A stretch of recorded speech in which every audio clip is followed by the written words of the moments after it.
മനസ്സിലാക്കി. അങ്ങനെ ഞാൻ കോമഡി ഇട്ട് തുടങ്ങി.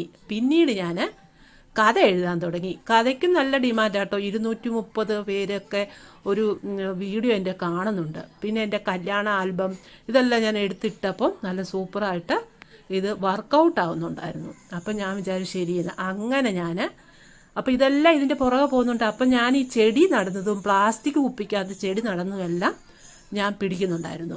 അപ്പോൾ അങ്ങനെ ഇട്ടപ്പോൾ ഒരു ദിവസം ഈ 18,000 പേര് ഒരു ചെടി ഞാനിട്ട മോട്ടിവേഷൻ വഴിയാണ് എനിക്ക് ആ 18,000 ചെടിയുടെ ഒരു ഇത് ഹിറ്റാവുക. 18,000 പേരിൻ്റെ ഇത് കണ്ടു. അപ്പോൾ എനിക്ക് ഊർജ്ജമായി. ഇത് ഹിറ്റാവുമല്ലോ എന്ന് വിചാരിച്ച് ഞാൻ അങ്ങനെ വീണ്ടും വീണ്ടും വീണ്ടും ഇട്ടുകൊണ്ടിരുന്നു. അങ്ങനെ എനിക്ക് 1000 സബ്ബായി. 1000 സബ് കിട്ടേ നമ്മൾ മോണിറ്റൈസ് ആവും എന്നൊക്കെ ചിന്തയാണ്. പക്ഷെ അല്ല, അത് കഴിഞ്ഞ് പിന്നെ നമുക്ക് വാച്ച് അവർ കിട്ടാനുള്ള നെട്ടോട്ടമായി. അങ്ങനെ വാച്ച് അവറിന് ഇപ്പോൾ ഓടിക്കൊണ്ടിരിക്കുകയാണ്. പക്ഷേ വീഡിയോസിന് നമ്മൾ വാച്ച്